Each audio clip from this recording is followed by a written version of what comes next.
Some time messages آتے ہیں جس میں لکھا ہوتا ہے اگر یہ میسیج فارورڈ نہ کیا تو آپ کو اتنا نقصان ہوگا یا اتنا فائدہ ہوگا وغیرہ وغیرہ. کیا اہمیت ہے اس کی؟ تو یہ توہم پرستی ہی اس کو کہا جائے گا. دیکھیے، نفع اور نقصان کا مالک یہ صرف اور صرف اللہ رب العزت کی ذات ہے. توہم پرستی، اس کی وضاحت کریں. ہمارے معاشرے میں کچھ جملے ہوتے ہیں جو کافی فیمس ہوتے ہیں، کیا حقیقت ہے ان کی؟ ہمارا جو معاشرہ ہے یہ ہندو معاشرے کے قریب رہنے کی وجہ سے اس طرح کے جملے اور توہم پرستی اس کے اندر بہت زیادہ ہے، کیونکہ ہندوؤں کے ہاں آپ کو پتہ ہے کہ یہ توہمات جو ہیں یہ بہت ہی زیادہ ہیں.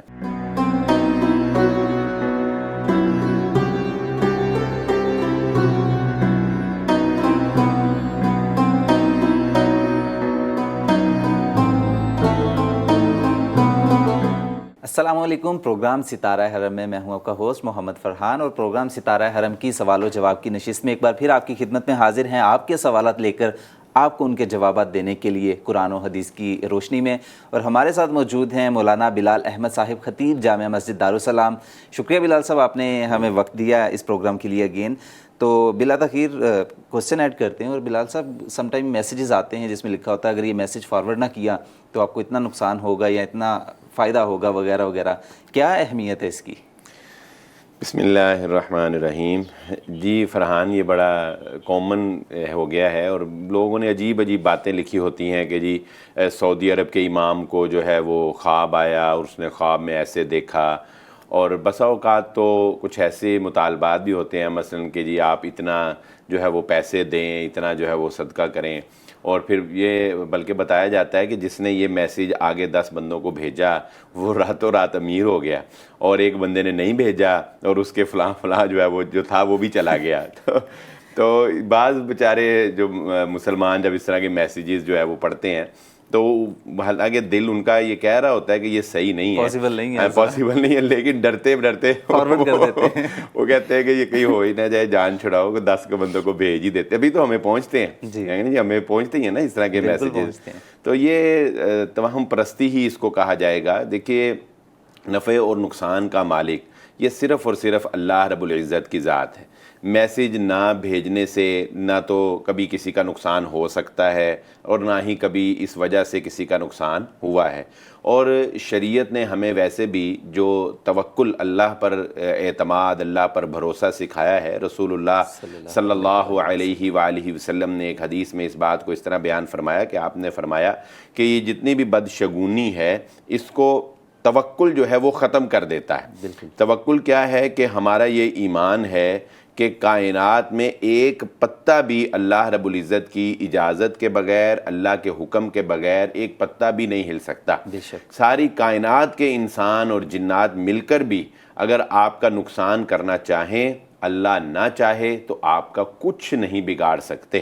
اور اگر سارے مل کر آپ کا فائدہ کرنا چاہیں، اللہ نہ چاہے تو آپ کا کوئی فائدہ نہیں کر سکتے. اس لیے اس طرح کے جتنے بھی پیغامات، جتنے بھی میسیجز کہ جی یہ اس طرح نہ کیا تو نقصان ہو جائے گا، اس طرح ہوا تو آپ کو فائدہ ہو جائے گا، یہ سب فیک ہیں، یہ سب جھوٹ ہیں، یہ سب فراڈ ہیں.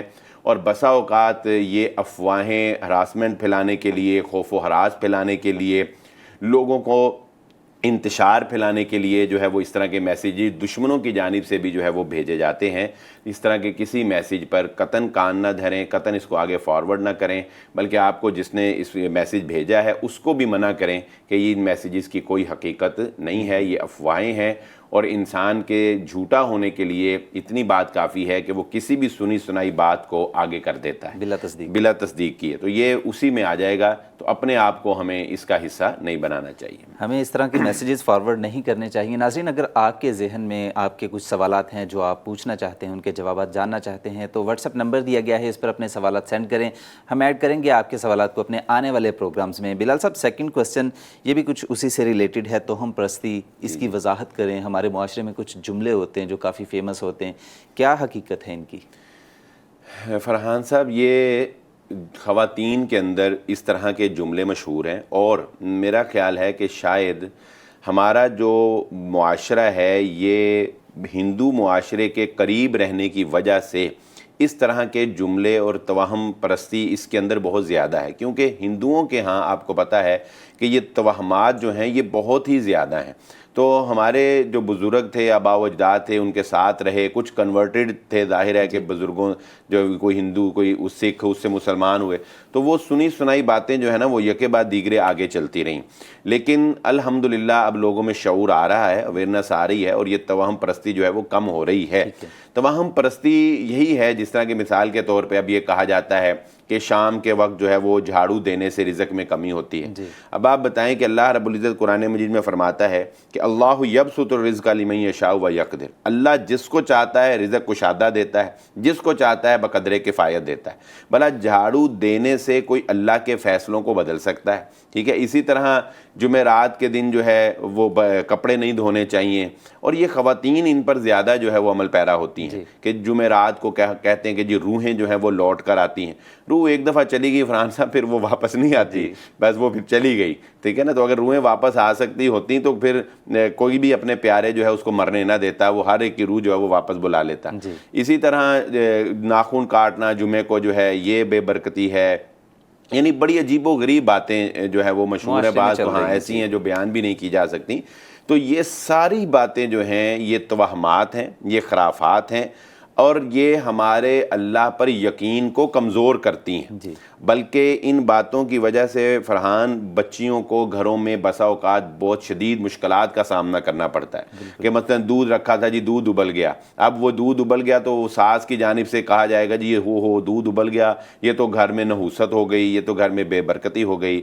میں پوچھتا ہوں ناظرین اکرام، آپ اس بات پہ توجہ کریں کہ بھلا دودھ ابلنے کا گھر میں بے برکتی سے کیا تعلق ہے؟ گھر میں بے برکتی کبھی آپ نے یہ نہیں سوچا کہ جو ہمارے گھر میں ہر وقت ناچ گانا ہے، جو ہم مہینوں مہینوں قرآن کو ہاتھ نہیں لگاتے، جو گھر میں ہم نے کبھی نفل نماز نہیں پڑھی، جو گھر میں ہمارے ہر وقت بےہودگی اور لوفر قسم کی گفتگو اور چغلیاں اور غیبتیں چل رہی ہیں، یہ چیزیں ہمارے گھروں میں بے برکتی پیدا نہیں کر رہی؟ اصل میں یہ بے برکتی کا باعث ہے۔ تو یہ سب توہمات ہیں، یہ سب خرافات ہیں، الو کا بولنا، کوے کا بولنا، بلی کا رستہ کاٹنا، یہ ساری چیزیں جو ہیں ان کا دین اسلام سے کوئی تعلق نہیں ہے۔ دین اسلام میں کوئی ایسی چیز اللہ رب العزت نے جس کو تخلیق فرمایا، نہ کوئی دن نہ کوئی رات۔ بعض لوگ کہتے ہیں بدھ والے دن کام کرنا ہے، منگل والے دن پیمنٹ نہیں کرنی ہے، کوئی کہتا ہے جی چڑھتے چاند میں شادی کرنی ہے، اترتے میں نہیں کرنی ہے۔ یہ بہت ہیں ایسی باتیں، تو میں بیان تو نہیں وہ ساری کر سکتا، لیکن خلاصہ کلام یہی ہے کہ ایسی کوئی بھی بات جو ہے اس پر آپ کو ذرہ برابر بھی توجہ بھی نہیں دینی ہے، ذرہ برابر آپ نے اس کو توجہ بھی نہیں کرنی ہے کہ ایسا بھی کچھ ہو سکتا ہے۔ یہ ہمارے ایمان کے منافی ہے، یہ ہمارے اللہ پر یقین، اللہ پر توکل کے منافی ہے۔ بالکل ناظرین، اللہ تعالیٰ سے دعا ہے کہ اللہ تعالیٰ دین پر ہمیں چلنے کی توفیق عطا فرمائے، اور جو صحیح دین ہے اس پر چلنے کی توفیق عطا فرما دیں۔ پروگرام ستارہ حرم کا وقت یہاں پر ختم ہو جاتا ہے۔ نیچے دیے گئے لنکس پر آپ اپنا فیڈ بیک ضرور دیں۔ آپ کے فیڈ بیک سے ہمیں پتہ چلتا ہے کہ ہمیں اپنے پروگرام کو مزید کیسے بہتر بنانا ہے۔ ابھی کے لیے مجھے اور بلال احمد صاحب کو اجازت دیں، اپنا بہت سا خیال رکھیں۔ اللہ نگہبان۔